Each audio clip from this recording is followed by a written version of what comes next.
Hello, hello, hello, hello, my brothers and sisters. Come on in. It's dinner time. Come on in. Sit down. It's time to get some of this good soul food tonight. How you doing, mother? I see your John Hancock down there. Come on in, brothers. Come on in, sister. It is that time to get your soul food tonight.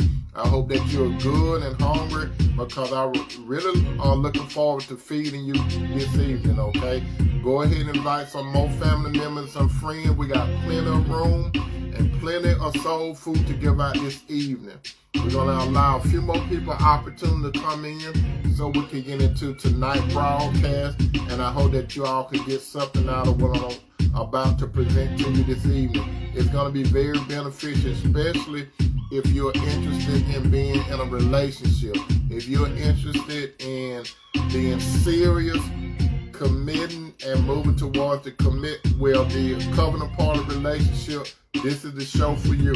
A few more seconds and we're going to jump right into tonight's content. You don't want to miss it. Just hold on.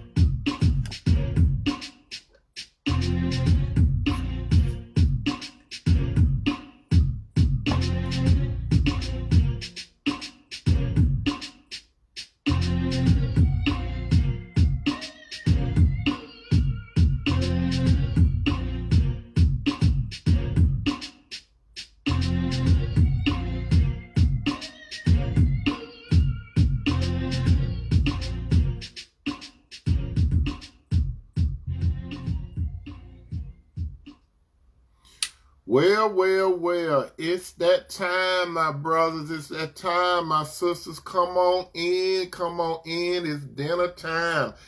Tony has got some good soul food for you all tonight, and you will enjoy what's on the menu. If this is your first time looking at the broadcast, allow me to introduce myself. My name is Tony M. Toomer, and I talk about relationships. I talk about relationship pertaining to that of a man and a woman that should be serious. And the seriousness should be moving towards the commitment, verbal commitment, and after that, that man and woman should seek to jump that final hurdle. And what is the final hurdle? That is to get in a covenant relationship. I talk about relationship, my brother and sister, from a biblical point of view, basically. And when I say biblical, I believe strongly that God had a unique relationship with the man, his name Adam. And he also had a unique relationship with a woman. Her name was Eve. He represented the woman to the man after he took a bone out of the flesh of Adam. And he fought the woman and he brought the woman back to the man. And in the presence of God, the man Adam said, bone of my bone, flesh of my flesh, I should call a woman because she came from man. That's what I strongly believe in, my brother and sister. Now, however, if you believe in another type of relationship, you have what is called a free will. You can do whatever you choose to do, but if you want to sit here tonight, my brother and sister, and enjoy what's on tonight's menu, I will encourage you. You may can get something out of it. And with that said, we're about to get into tonight's content. Tonight's content, my brothers and sisters, is what moves a man to give a woman his last name. What moves a man to give a woman his last name? Now, depending on where you at in this world, there are different reasons why a man give a woman his last name. But what is the real reason why a man give a woman his last name? Now, there's two ways about it. You could have the worldly perspective while a man give a woman his last name, and then you could have the spiritual perspective. How you doing, my little sister Renee? I see you are coming in. So there are two reasons. You got it from the world standpoint and the spiritual standpoint. And you know, I'm basically talking about the spiritual standpoint right now. The question, another question is it important to a woman that a man give her his name? Is it important for a woman to give, for a woman to desire a man's last name? How you doing, Sister Sherry Smith? That's another question right there. When a relationship starts, my brother and sister, keep in mind, I say, when a man and woman start, if you want to call it dating or mingling, that man and woman, the purpose of getting together is not just to have fun, okay? The purpose is not just to use one another. The real purpose of a man and a woman is to get together to replenish the earth with children and to dominate the world that God gave the man and woman. If you go back to the Garden of Eden, the main two things that God wanted Adam and Eve to do was to replenish the earth, and that's mean having offspring, and also to dominate his creation. And that's still the basic thing that God prefer for a man and woman to do, okay? That's the basic of what God wants a man and woman to do. So, and God got a reason for a man and a woman getting together. But before a man and woman get together, after that man understand his purpose in this world, and where does he get his purpose for this world? This man, he has to understand who he is, why he's here, and where he's going. And those three questions, this man has to go to God for these three questions to be answered. God give a man a gift. He placed the gift in the heart of the man. And God want that man to execute his gift. And keep in mind, God prepare a man before he give that man his purpose, okay? He prepared that man in his mind before that man come into the world, okay? So when the man come into the world, God has a plan for the man.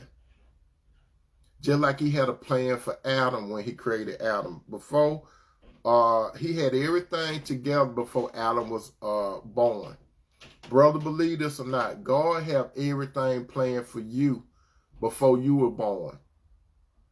And when you get at the right, when God placed you where he wants you in life, he wants you to carry out his purpose, his will, not your will, brother, okay?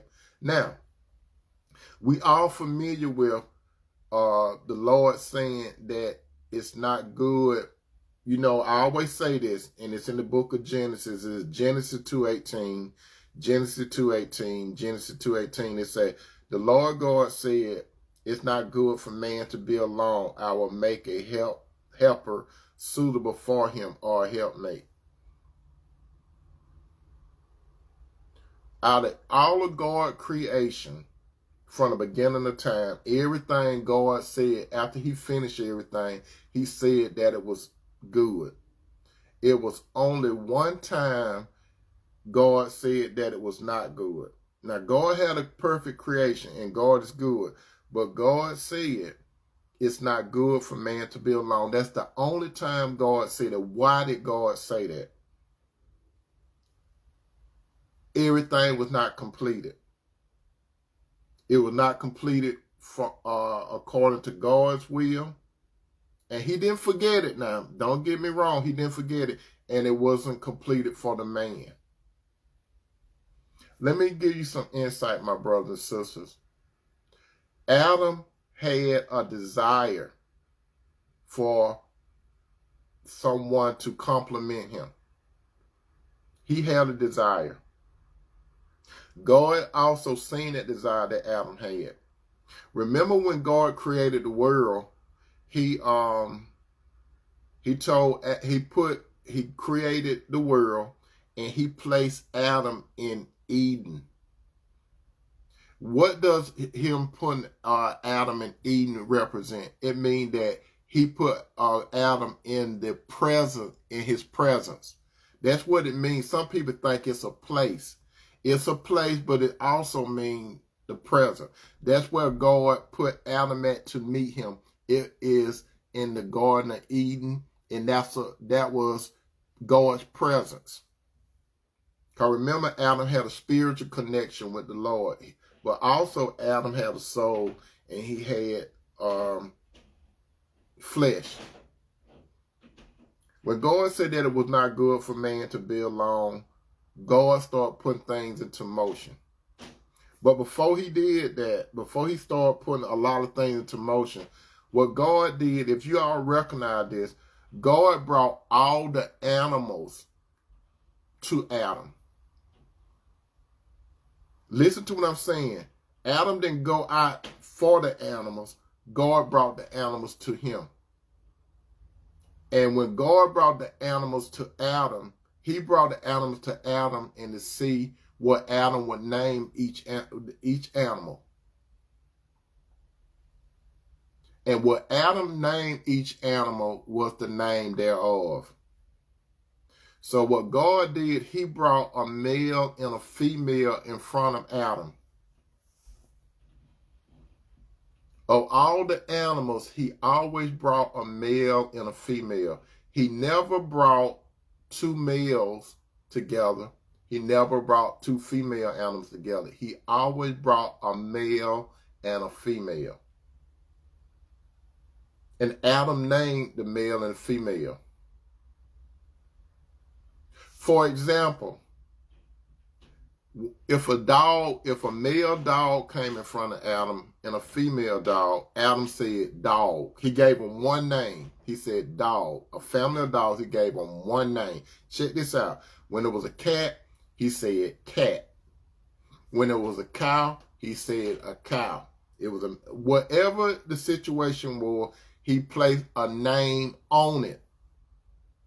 Names are important, my brothers and sisters. Names are important. After Adam named all the animals and God gave him his role, his responsibility, his duty, and his boundary, God called the deep sleep to come on Adam. He opened up Adam's side. After he called it deep sleep, he tucked his rib out. He closed up the womb. He formed Eve. He represented Eve to Adam. And at that time, when Adam went to sleep, my brother and sister, let me tell you this. Adam had a desire.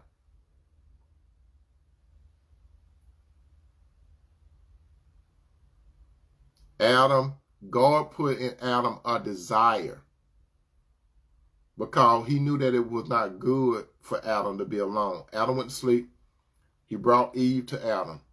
And when Adam seen her, check out what Adam did. Adam gave her a name. She was just woman at that time. Her name was not Eve. She was just identified as woman. Why? Because Adam said, bone of my bone, flesh of my flesh. I will call her woman because she came from man. Before Adam and Eve fell, God called the male Adam. When he created Eve, her name was not Eve, but I want you all to see where I'm going with this. Her name was not actually Eve at that time. Adam called her woman. Adam looked at himself as a man. God called the male and the female Adam. Names are important. So before Adam and Eve, they fell, they were both addressed as Adam. That name Adam was towards the male. Remember, Adam said, bone of my bone, flesh of my flesh, I shall call her woman. Which means that Adam reclaimed the woman because she was a part of him. He was Adam, the originator. He was Adam. So Adam identified Eve coming out of him. When Adam looked upon Eve, he seen himself in the woman. And when Adam seen himself in the woman, he knew that she was a part of him because she came out of him. She was just a slight modification of him. She was differently made from him. She was differently made from him because God had a plan. And the plan was to reproduce and to have dominion over his creation that was called earth. Now, how was that supposed to be? God structured Eve's body slightly different from Adam. But she was a womb, W-O, man, W-O-M-A-N. If you take the W-O off, it's man. If you add the W-O, is woman.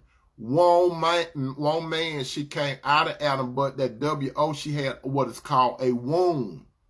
And we know what a womb is. That's her vagina area. Why did God give Eve a vagina? He gave Eve a vagina for Adam and Eve. They were going to have to consummate their relationship, and that's how they were going to reproduce, and children was going to come out of Eve. Adam had seeds, and Adam was going to plant his seed in the woman. What is Adam's seed? Adam's seed was his sperms. Sperms are called seeds. When you look at sperms on the microscope, they look like little seeds. When you plant seeds. When you plant a seed, you cultivate the seed so the seed can grow. So Adam, the male, and Eve, the female, they had to come together so Adam could plant his seed, so Eve could reproduce. That's what God wanted both of them to do. But keep in mind, she was called Adam. When Adam and Eve messed up, when the Lord came down in the cool of the day, he said, Adam. Notice he did not say Eve. The Lord said Adam. It said that the man and woman, they hid themselves. Remember Adam said that Eve was part of him, right? And God created Eve from the man. So both of them hid, and they put fig, and they were sewing fig leaves together to cover themselves up. When the Lord came, he said, Adam. Some people think that he was calling the male out. He was not calling the male out. He was calling both of them out because, remember Adam said, bone of my bone, flesh of my flesh, I should call a woman because she came from man. And the Bible also clearly say that a man should leave his father and mother and cleave to his wife, and they shall be what? One flesh. So there was one flesh, the man and the woman. Adam. When God called Adam, he was talking to both of them. So they kept, wherever they was hiding at, God was not playing hide and go seek with them. He knew where they was at. He said, Adam. And they both came out. The woman knew that he was talking to her too. So they both came out together. And the Lord had a conversation with both of them. He had a conversation with Adam, the male, and Adam, the female. So he talked to the male first. Why did he talk to the male first? Because he put the male at the male was the head of the woman. They were equal, but Adam was always the head of the woman. God created Adam, the male, and he told Adam everything that he needed to know at that particular time. And the man's job was to inform the woman of everything that she needs to know for God's will and his purpose. So after God had laid down everything how it was going to be after Adam and Eve fell, then instead of calling instead of looking at the female and calling her woman, Adam carved out a certain name for her. Not the Lord, it was Adam. Instead of Adam directing his talk to the woman as a woman, he said Eve. And the word Eve means she was the mother of the living. Keep that in mind. She was the mother of the living. Even though she had a lot of children, she was going to be the mother of the living. Remember, she had two sons at the beginning. She had Cain and Abel, right? Remember, it said that she's the mother of the living. Cain was not a part of the living from a spiritual standpoint. Abe was. Abe followed the Lord from a spiritual perspective. Cain did not. Cain was among the dead. He was spiritually dead. Abe was not. Do you follow what I'm saying? And some of you saying, where did the name come? I just told you not too long ago. When God created the male and the female, he called them both Adam. Now, let's come into time, my brothers. Let's come into time, my sister. In Psalm 37:4, Psalm 37:4, again at Psalm 37:4, it say, take delight in the Lord, and he will give you the desires of your heart. Again, take delight in the Lord, and he will give you the desires of your heart. Remember, he gave Adam a desire for a woman. And God still does that today. He gives a man a desire for a woman. It goes back to when he first said it's not good for man to be alone. My brother and sister, no matter what, no man or woman tell you on TV or whatever, God gives a man a desire for a woman. God gives a woman a desire for a man. You may want to fight it. You may want to fight that desire, brothers. You may want to fight that desire, sister. But God put that desire in you for basically two reasons. That is to reproduce and to have dominion. But a man needs a woman for both of them. That was God's original plan. And God still prefer for a man and a woman to be together.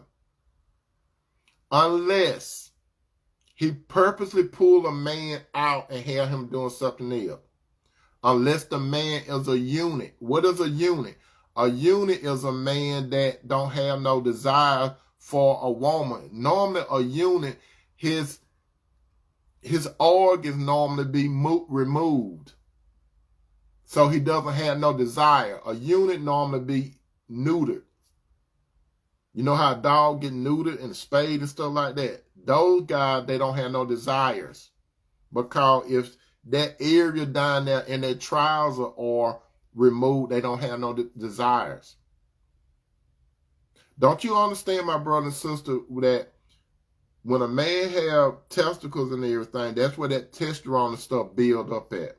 That's where the man's seeds build up at. That's what drives a man to want to desire to have sex. The testosterone that builds up in his testicle area. Women have estrogen. That's why men pursue women. It's made in a man to pursue a woman, not women really, but for a woman to mate.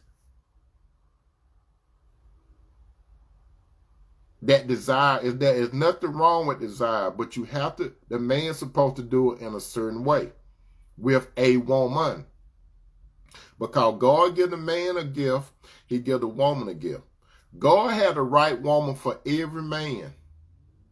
Now, if a man doesn't desire a woman, that's a whole nother story, but God did not create it that way. God created a man to desire a woman, and not only to desire a woman just for sex, But God created a man and a woman to have unity so they could serve him collectively together. Do you not realize, my brother and sister, that when God created a woman for a man, and when you go to Ecclesiastes, King Solomon, he wrote some passages about the benefits of two are better than one. My brother and sister, I'm here to tell you tonight that two are better than one. The Bible clearly say that two are better than one. King Solomon was inspired by the Holy Spirit that said that two are better than one. A man that go around saying that I don't need a woman or I don't want a woman, that's not natural. A healthy man, that is not natural. A healthy woman that go around saying I don't need a man or want a man, that's not natural. God placed it in a man and a woman to get together. And it's bigger than just having sex. It's a bigger plan that God put in the heart and mind of a woman. Now, let me be real, my brother and sister. Men put women in certain mental categories, and I have said this several times, but you got to understand this.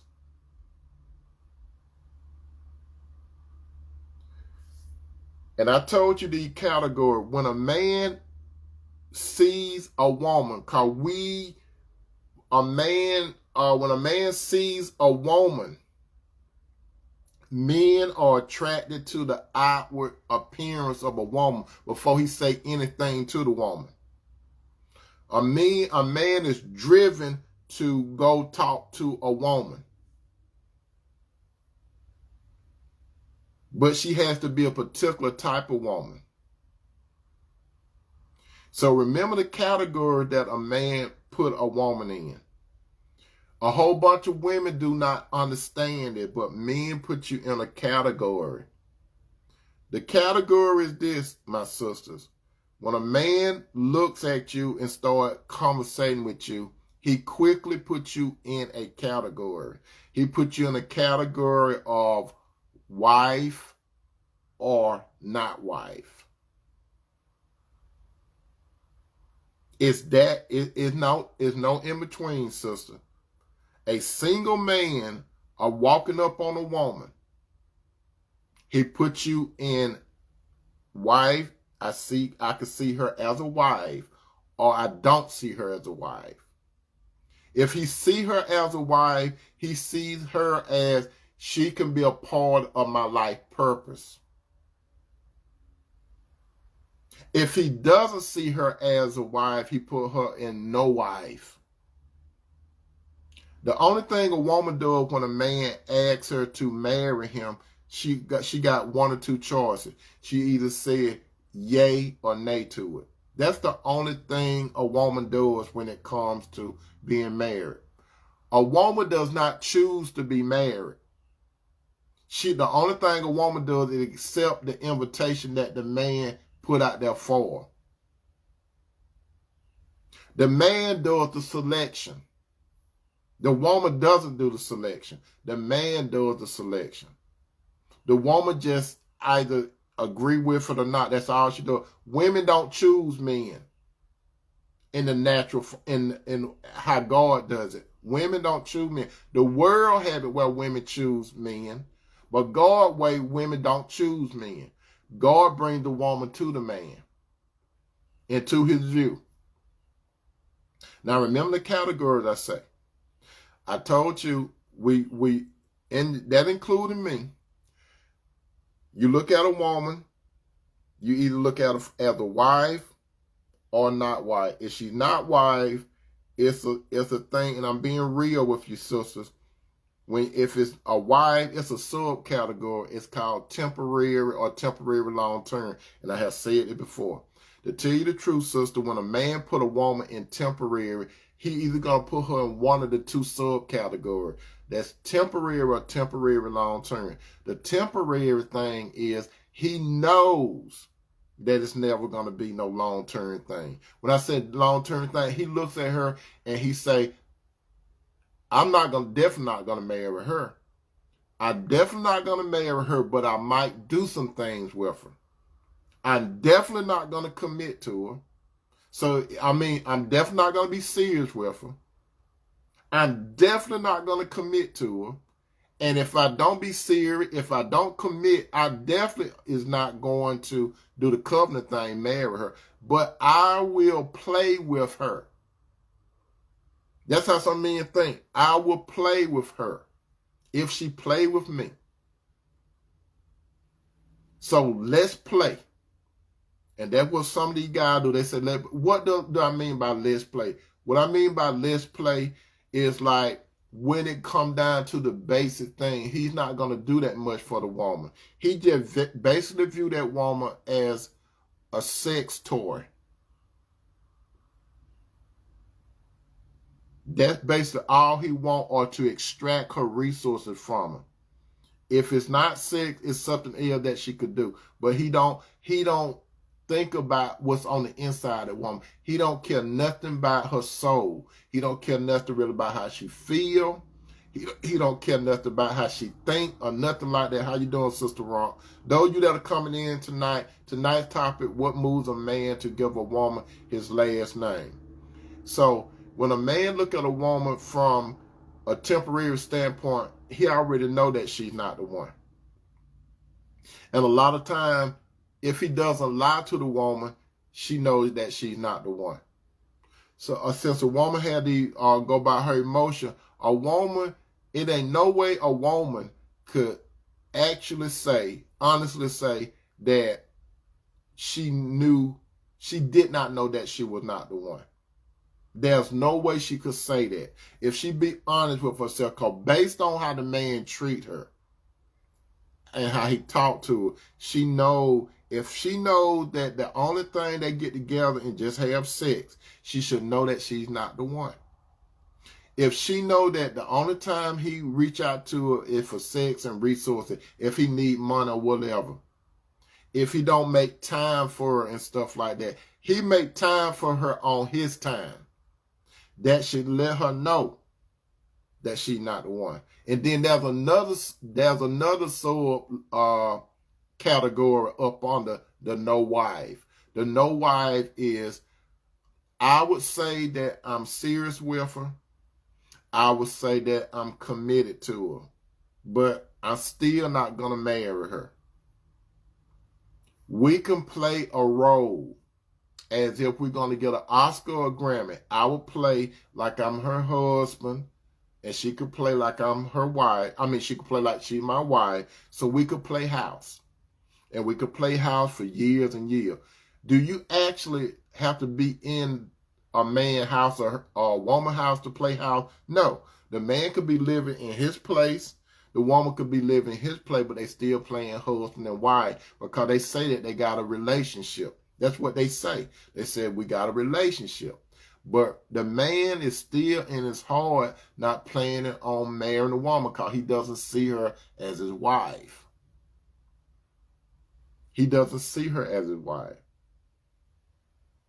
He will pretend for years. He will pretend for 5, 10, 15, 20 plus years. He'll pretend. And she'll go along with it. She'll pretend that he's her husband. They don't want to say pretend. They actually think that they got a relationship because they've been spending years together. Before God, you don't have no bona fide relationship before God because God wants a man and woman to get married. God does not want a man and woman continue to playing boyfriend and girlfriend. There are nowhere in the Bible where you see boyfriend and girlfriend. Just check this out. Boyfriend, girlfriend. That represents immaturity. It's a man that a woman said, that's my boyfriend. That's an immature man. Listen to the front part of it. Boyfriend. And then if a man said, that's my girlfriend, that's immaturity. Girlfriend. That's not a woman. Now, some people, they have modified it, and some men will say, this is my woman's friend or my lady. And some women will say, this is my man friend or my boo and all that kind of crap. But still the bottom line is he doesn't see her as a wife. Therefore, if he doesn't see the woman as a wife, he's not compelled to give her his name.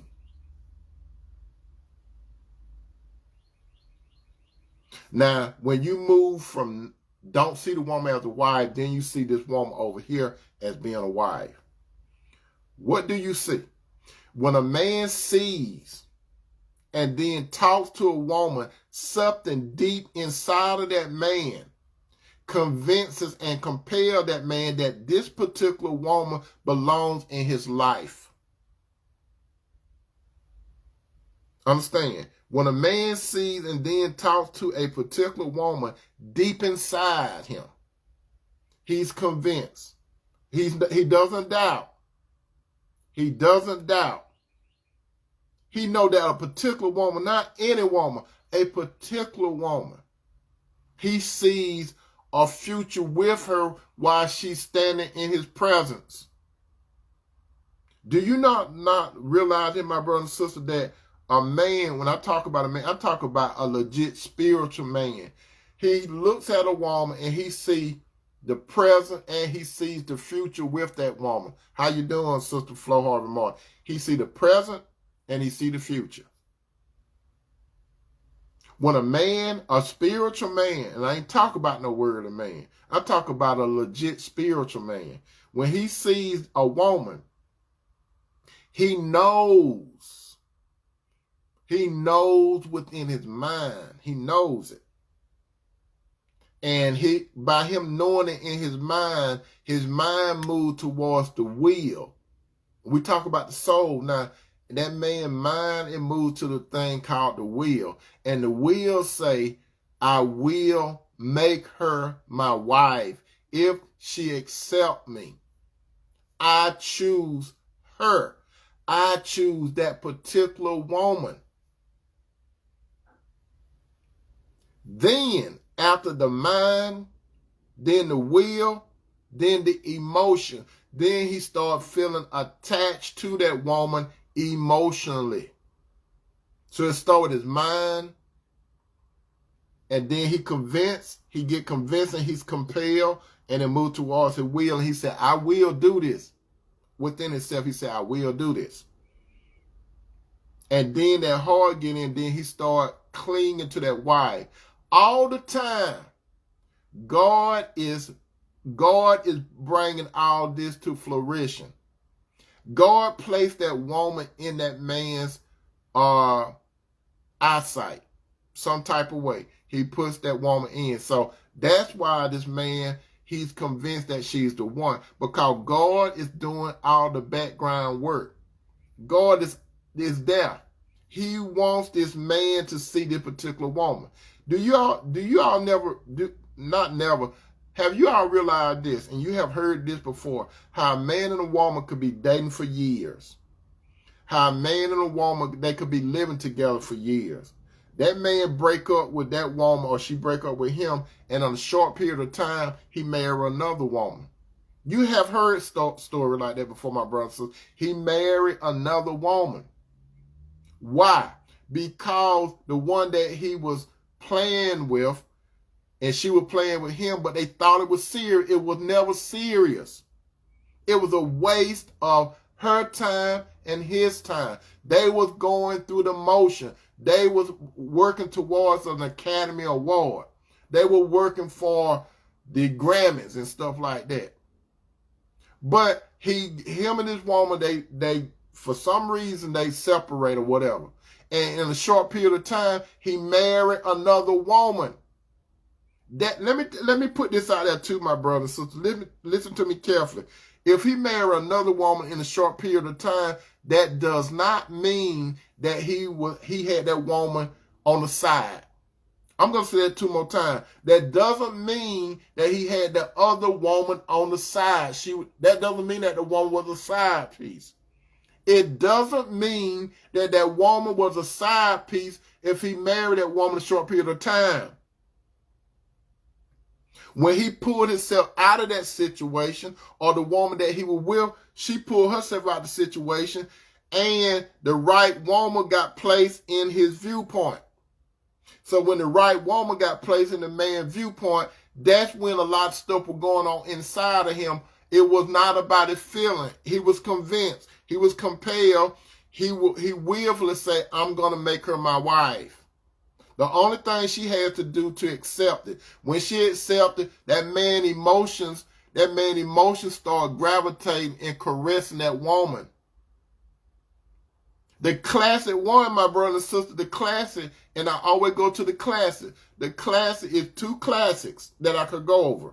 The classic is when Isaac met Rebecca. Isaac was Abraham's son. When Isaac, and you know Abraham was married to Sarah. Sarah had just died. Abraham got his servant to go find the right woman for his son. When Isaac first laid eyes on Rebecca, and Rebecca laid eyes on Isaac, this is the classic love at first sight. It was not lust. It was love at first sight. Did Isaac know Rebecca? No, he didn't. He did not have to go 6 months and a year and all that to decide that they were going to be his wife. Time he seen her, he knew. Because before he seen her, God was working with Abraham's servant. Because Abraham's servant asked God to help him select his master, which is Abraham's. Abraham was this servant's master or boss. So the man prayed to God to show him what woman he needs to select for his master's son. So God selected Rebecca to go back to where Abraham and Isaac were. So when Rebecca got off that little horse, she immediately walked towards Isaac. She got off that horse and she walked right to him. Just like going back to the Garden of Eden. God brought Eve to Adam. And when Adam seen her, he claimed Eve. He claimed Eve. He knew the deal. And his name wasn't Evander Holyfield, but he knew the deal. When Isaac seen Rebecca, he knew the deal. Now we go to the other classic, and you all are very familiar with this one. When Boaz seen Ruth, he knew the deal. When he seen, how you doing, Sister Teresa? When he seen his soon-to-be wife, Ruth, he, in his mind, Boaz seen the present with Ruth, and he seen the future with Ruth. Boaz, like Adam, had everything together. Isaac had everything together.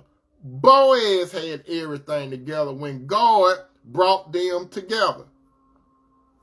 When he seen Ruth, he decided in his mind that Ruth was going to be the one. Boaz had other women on his property working. Boaz didn't see them women as the one. He did not see those other women as a particular woman. He didn't see it. Each one of those guys that I just named, those were men after God. They were following God. So when Boaz seen Ruth, he inquired about Ruth. He did his background thing on Ruth. It was something about that woman Ruth that Boaz said, I'm going to pursue her. He decided swiftly. Adam decided swiftly. Isaac decided swiftly. Boaz decided swiftly. When you read the story of Boaz and Ruth, he made up his mind. He made up his mind. He was already in the position of, I want to do good by that woman. It's something special about that woman. I want to provide for her. Remember when Ruth was working on Boaz's property, he told the man that was over them, the overseer, he told the overseer he wanted to make sure that Ruth had some extra stuff, food. That's part of what he was doing. He was making sure that he was going to show her that he could provide for her. And not only that, Boaz told this guy that was over there, make sure nobody don't mess with her. That's protect. So Boaz saying that I want to provide for her and I want to protect her because I see something in that woman. You know what he's saying? Do you know what Isaac seen? Do you know what Adam seen? They all seen the Spirit of the Lord in those women. It was manifesting out of the women. That's what these men seen. They seen the Spirit of God in these particular women. These were godly men. They weren't perfect men, but they were godly men. They weren't perfect women, but they were godly women. So, when a godly man sees a woman that God bring up to him, the man know his purpose, he know his gift, and he know when this woman come, he know that this woman, she have this Christ or how should I say it, illumination that shines out of her, that he sees. So when this man see Christ in this woman, he see that this woman can become a purpose in his life and him and this woman could do some things together. When a man see a woman that he want to give his name to, what does he see? First, he see Christ in this woman. When he see Christ in this woman, he sees a gentle woman. He sees a gentle woman. He sees a humble woman. He sees a caring woman. He sees a feminine woman. He sees a woman that is not combative. He sees a woman that's going to cooperate. He sees a woman that knows her role and duty as a woman. He sees this woman as a virtuous woman, which is a unicorn. And you all know what a unicorn kind of is. A unicorn is like a imaginary creature that, a horse that got that horn. A unicorn will not allow anyone to touch it. These Proverbs 31 women, they are unicorns. They are set apart for the right man to find them. All they have to do is be patient to wait so God can call this man to find them. And the man have to be shrewd enough to not get in a relationship with other women so he could find this right woman. Now, sometimes the man, he could go off the path and he could deal with women and he mess up because he decided to. Sometimes the woman, the godly woman, she could mess up. But if a man and woman be patient and let God do the matchmaking, not let the family member do the matchmaking, not let the friend do the matchmaking, but they let God do it, they could save a whole lot of time, heartache, and tears. So when a man sees the right woman in a short period of time, he is moved to want to give this woman his last name. So what does it mean when a godly man wants a woman to wear his name? A godly woman, she takes on that man's identity. When a woman takes on this man's identity, she is willing to take his name. It's a gift for both the man and the woman when it comes to the name. It's a gift for the man to give this lady his family name. It's a gift when that woman accepts that man's name. Now I'm about to get into something that could be controversial, okay? Listen up. Modern time, Western society. Modern time, Western society. Let's go to a wedding. Let's go to a wedding, my brother. So let's go to a wedding. The perfect wedding. The groom is standing up there by the preacher. The groom is standing up there by the preacher with his best man. Out the back door, the door open, and the woman, the bride, come in with her father. Her father bringing her down the aisle. It's her day. It's her day. Her dad bring her down the center. Her dad and her, they approach the preacher. The groom is on the right side. And the bride and her father is on the left. Listen to this. This is very important, my brother and sister. Listen to this. Or if it's not her dad, it's normally some male that represents the father's role. Check that out. It's a male that represents the father's role. But in the perfect scenario, let's say it's the father, the natural father, right? The preacher asks the father, basically, who give this woman to be the wife of the man? I'm just paraphrasing, okay? And what does the father say? The father said, I do. So when the father tells the preacher he's relinquishing his responsibilities and duty for this woman, he's placing this woman now in the hands of this man that's the groom that's standing up there on the right hand side. So what is the father doing?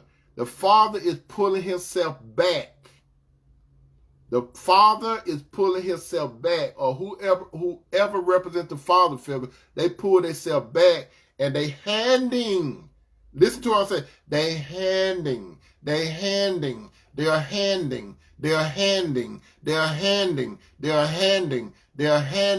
this woman to this man. When this father or father figure give this woman to this man, what is that saying? Because the man pulled back who's giving the woman away. This man represents the father type, and so he's relinquishing and giving all rights and responsibility to this man that's the groom. Bingo. You see what Sister Teresa say? So he's giving her maiden name away. Do you all understand that? You see, Sister Teresa, she beat me to the point. Do you all understand that? This man, let's say his last name, let's say that the woman's name is Brown, and she's about to marry Jones. Her father's name is Brown. So when Mr. Brown relinquished his role and everything, but he's still going to be her father. Let's keep that in mind. He's still her father. He's still her father. But when he gives his daughter, baby Brown, to Mr. Jones, Mr. Jones is about to accept this woman to be his. So in a short period of time, she's going to become Miss Jones. So the father is releasing her right at this moment. That's an agreement being made right then. It's an agreement that's going down in front of the congregation, in front of God and witnesses. That's a transaction that's being played out. So, before I do, the man and the woman, they walk over to what are called the unity candles, right? You have 3 candles.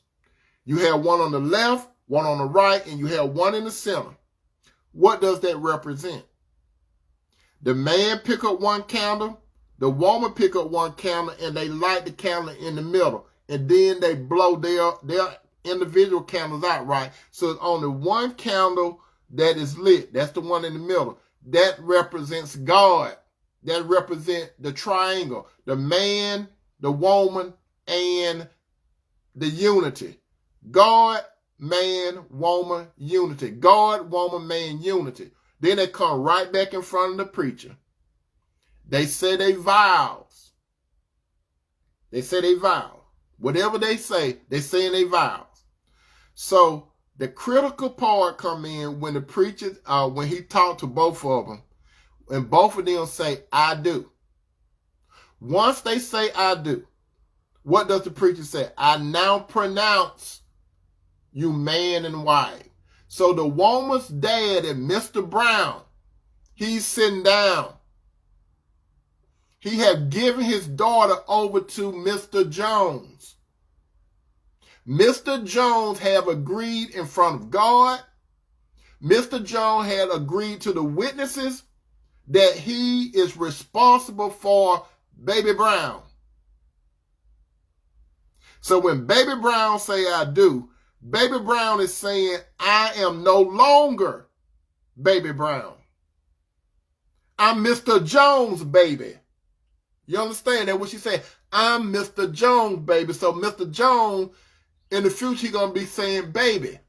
Come here, baby. But she's Baby Jones.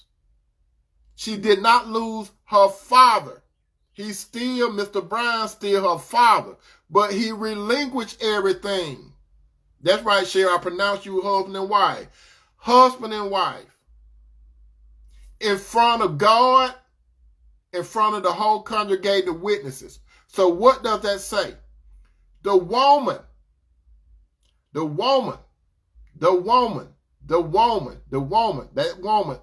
Proverbs 31 woman, that woman that is feminine, that woman that is kind, that woman that is thoughtful,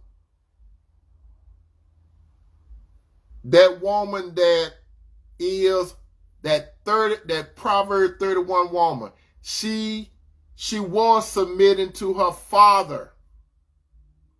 Now she submit to this man, her husband. The Bible clearly say that God is the head of Christ. Christ is the head of man, and man is the head of the woman. That's what the Bible clearly say. When a man is bringing up his daughter, it's his duty and responsibility to bring up the woman, the daughter. His job is to bring her up so he can give her over to a righteous man. Not a perfect man, but a righteous man. You understand? That's the purpose of you father. You're supposed to bring the daughter up, not for her to stay with you forever and a day, daddy. You bring her up to get her prepared to give her to a righteous man so she can reproduce and have dominion over whatever God put in that man's heart. So you giving your daughter over to this man, brother, but she's still your daughter, but she's not Mr. Brown. She's not Baby Brown no more. She is Baby Jones. She's this man's wife. Remember Adam said, bone of my bone, flesh of my flesh, I should call a woman because she came from man. The Bible also clearly say that a man should leave his father and mother and cleave to his wife. The same thing applies to the woman. She's supposed to leave her father and mother and cleave to her husband. Cleave. You come together. You're one. You're one flesh. The man is the head of the woman. God is the head of Christ. Christ is the head of man. And then the man is the head of the woman. The woman and the man are equal, but yet they have different responsibilities in a relationship. Go back to the Garden of Eden. God told Eve, your desires will go to what? Your husband.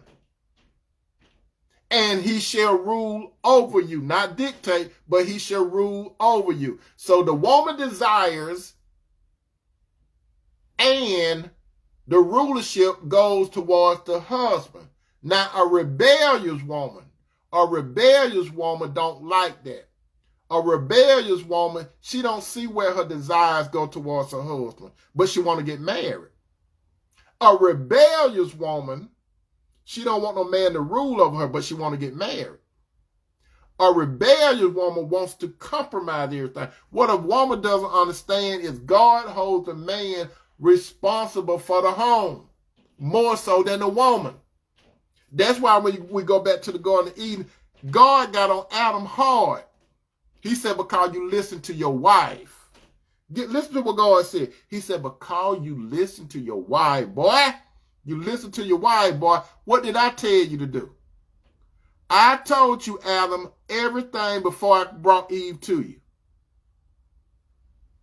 That's what God basically told Adam. Boy, I told you. Why did you listen to your wife? Why did you compromise?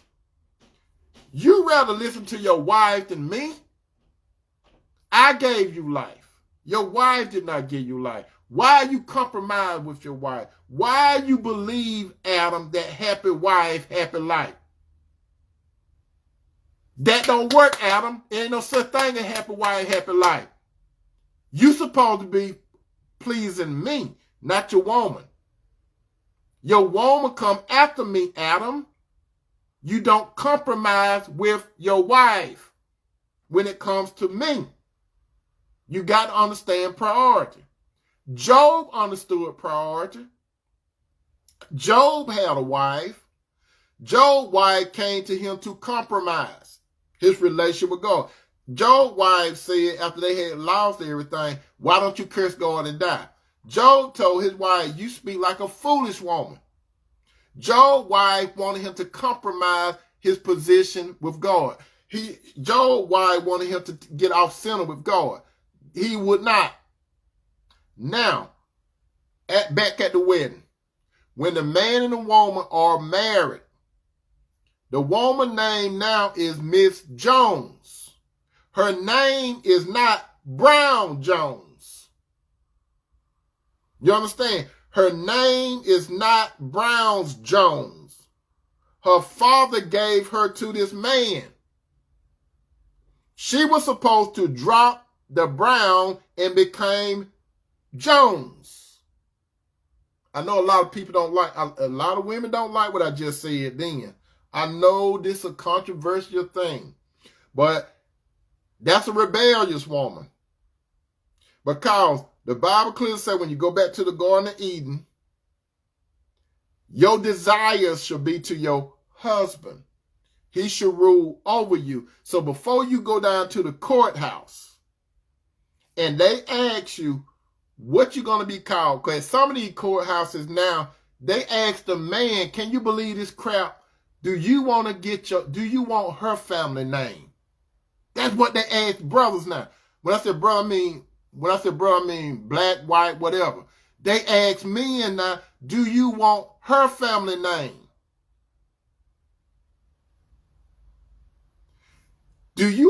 My wife's maiden name was Gibson. You think I was going to trade in my family name for her family name? I like her family, but I'm not taking on her family role. I'm not taking on her daddy role. My dad's name was Johnny Toomer. I kept my name. My wife, she gave up her name Gibson. Why did she do it? I asked her that. Why did she do it? You know what she said? She said, because I was becoming your wife. She understood it. She said, the reason why I gave up that name, Gibson, she still knew that Mr. Gibson was going to be her father. She said, the reason why I gave her that name, because I was becoming your wife. She clearly seen it. She was not rebellious to it. She took on my last name, which is Toomer. But she still had Mr. Gibson as her father. She didn't have no problem with people being able to know who she is. She still, her first name still was Tequessa. She still was Tequessa. People were going to know that Tequessa got married. They were going to know that she got married. She did not have to keep her maiden name. That's a bunch of crap. When a woman want to say, I had to keep my daddy's name so people could know who I am. People will still know who you are. They know her as Tequessa Gibson. They knew that she got married. They had to adjust to it. They just adjust to her name change. They said, okay, she's not single no more. She married. So I understand that. Now you got a lot of women that want to hold on to their family's name, their daddy's name. Why? The question is why? Why you want to hold on to your daddy's name? The Bible clearly say that a man should leave his father and mother and cleave to his wife. And the wife's supposed to do the same thing. The wife's supposed to submit to her husband. I'm doing a little math here if you don't mind. I'm doing a little math. The wife's supposed to submit to the husband. The Bible clearly say that God is the head of Christ. Christ is the head of man. Man is the head of woman. Interesting math, right? But Teresa said, because of man laws for marriage and not God's law. Married for one man, one. Bingo. You see, Teresa, good. You see, do I have a problem with a woman keeping her maiden name and marrying a man and don't take on his name? No, I don't have no personal problem with it. But that's not the order. That's not the order. That's some modern stuff. Sister, let me tell you something. If you get married, when a man gives you his name, that says a lot. Sister, when you take this man's name, that says a lot. You will not lose your identity. The world have you thinking that you will lose your identity. The world will adjust to your change. This world is about change, my brothers and sisters. The world will adjust to it. Why you have to have all these names? Why not have your husband's name? Now we're finna get a little deeper. We're about to get a little deeper. When you, brothers and sisters, when you are in the world, you are called worldly, right? You're called worldly. When you form a relationship with Jesus Christ, remember, Jesus is like the groom and the husband. The church is like the bride and the wife. When a man and a woman accept being in a relationship with Christ, it's just like a marriage. Listen to me carefully. It's just like a marriage, right? So if a man and woman turning away from the world, you coming away from the world. And now you are with Christ. So are you going to be called a man of the world and Christ, or are you going to be called a man of God? Sister, when you have a relationship with Christ, are you going to be called a worldly Christ woman, or are you going to be a woman of God? Better yet, let's get a little deeper. Brother and sister, when you have a relationship with Christ and you come out of the world, you're stepping out of the world. But you're still in the world, but you're coming out of the world. What are you identified with? Do Christ compromise with you? No, he doesn't.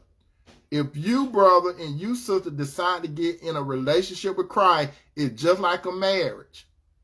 It's just like a marriage. So if you, brother, bingo, Teresa, that's it. You are identified as a Christian. You identify as a Christian. Jesus don't play you holding on to the world. Jesus said you either going to be mine or not. You think Jesus going to compromise and let you be known as a worldly Christian? No. That's carnal. If you can understand the spiritual part of a relationship, you should be able to understand the other part of the relationship because it's a mirror of the spiritual part. Now, if you're rebellious, you can say, I got a relationship with Christ, but I'm going to do my worldly thing. I'm going to hold on to that. Key thing, I'm going to hold on to that because I don't want to let it go. That's just like a woman. She want to hold on to her daddy's name and she don't want to let it go.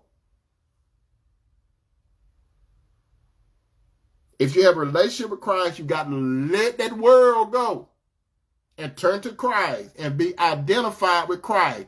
That's a Christian. I know that man or woman's a Christian because they got a relationship with Christ. I can see it.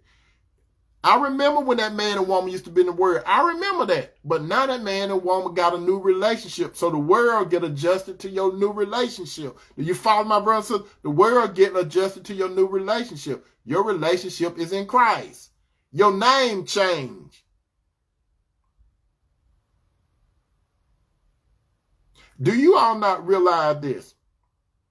Before Abraham and Sarah's name got changed, a name is very important. Before Abraham, the name was Abraham, it was Abram. Before Sarah's name was changed, it was Sarai. God changed Abram's name to Abraham. He changed Sarah's name to Sarah. Jacob used to be Jacob before it was Israel. Jacob means deceiver. God changed Jacob's name to Israel. Names are important. It is very important. Just like your telephone number. If somebody dialed one wrong number, your phone will not ring. Sisters, those of you that aren't married yet, you need to listen to this. If your father is giving you away to a man, if whatever your last name is, you need to get to the point where you relinquish your maiden name. That's still going to be your family. But you and that man become one. You and that man become one flesh. You're not one flesh with your daddy. You're one flesh with your husband. He is one flesh with you.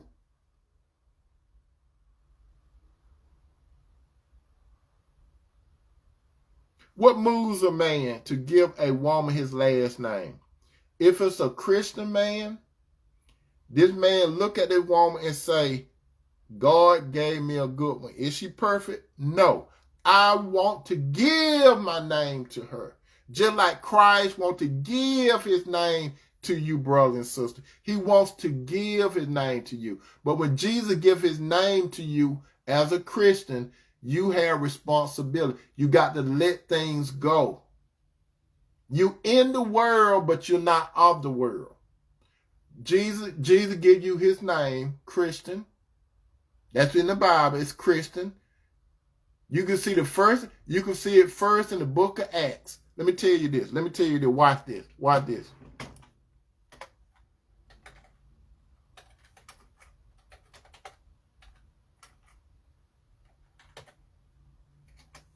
They were first called Christians in Antioch. This is it. It's Acts 11:26. Acts 11:26. Acts 11:26. Acts 11:26. It said, and the disciples were first called Christians at Antioch. You understand that? They were first called Christians at Antioch. What does that mean? They was identified having a relationship with Jesus the Christ. That's how they was identified. They was followers of Christ. Keyword, followers. Followers of Christ. When a man is following Christ and his woman is following Christ, remember the man is the head of the woman. She's supposed to follow him. When I said follow him, his ways as he served God, I don't mean she walked in back of him.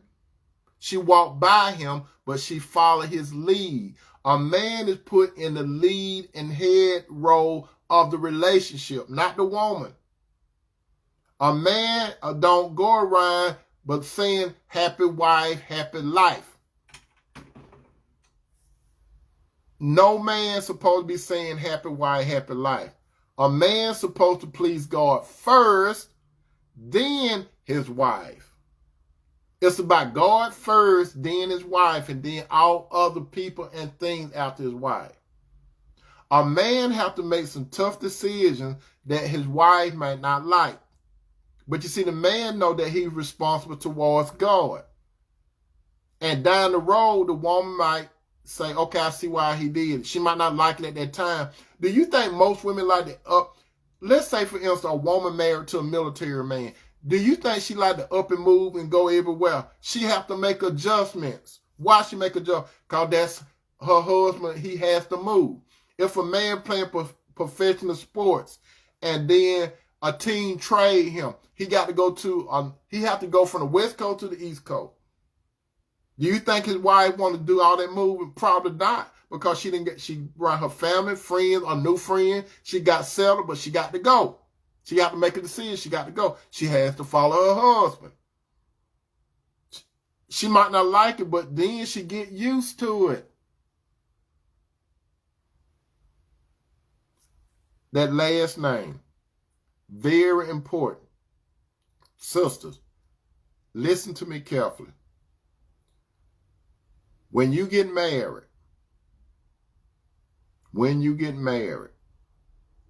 you take on your husband's identity. He doesn't take on yours. You take on your husband's identity. You don't keep your father's identity. You and your father are not one. You and your husband are one flesh. God fuses your mind. God fuses your will. God fuses your emotions. God fuses your flesh. God fuses your financial with that one man. Everything in a relationship, you are fused or coupled together with that man. All that does not apply to your dad.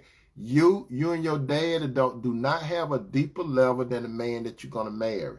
You may have a deep relationship with your daddy, but when you get married, your relationship with your husband is deeper. You understand? It's deeper. Brother, let me tell you this. When you decide to get married, you don't get like the world and take your wife family's name. Names are important. Don't take your wife's family name. That's what the world like. The world got everything so mixed up. Sister, when you go to sign those papers, you wouldn't listen to me. You're not going to lose your identity. You're not going to lose your identity. Your desire go towards your husband, and he rule over you. If you tell your husband, I want to keep my maiden name, and he said, now some men may compromise and say, okay, you can do it. But names are important, and it show identity. But if the man say, I would prefer you take my whole name. Do you mean I can't keep my family name? Then the man said, why you want to keep your dad's name? Why you want to keep your dad's name? I'm responsible for you. Your daddy used to be responsible for you. I'm responsible for you now. I'm claiming you. You still got a relationship with your daddy. But I done built this business. People know me by my daddy's name. If I get on Facebook, if I go on social media, I got to put Judy Brown Jones there so they can know me. No, you don't have to do that. Because people are going to know who you are. They're just going to get adjusted. They're just going to get adjusted. I love you, brothers and sisters. I really do. When a man is moved to give a woman his last name, that man, he is serious, he is committed, and he wants to move into the covenant relationship. This man have a deep relationship with God. He want to please God. He know when God bring this woman to his life, he know that this wife going to multiply whatever God gave him to do. So a man should not just give any woman his last name. Sister, you shouldn't just take any man's name. This man got to be with God. It's imperative, sister, that this man have a relationship with God. Brother, it's imperative that this woman have a relationship with God. If you do it God's way, you're going to do it the right way. You're going to do it the right way.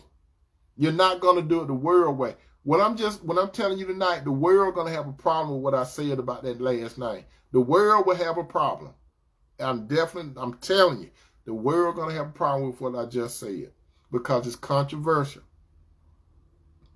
But the question is, sister, are you all in with your husband? Or are you partial in? Are you all in or are you partial in?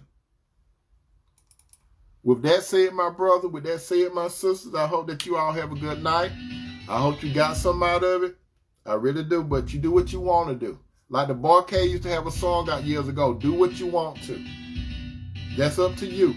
But the right way is God's way. All right? I love you, brothers. I love you, sister. Peace out.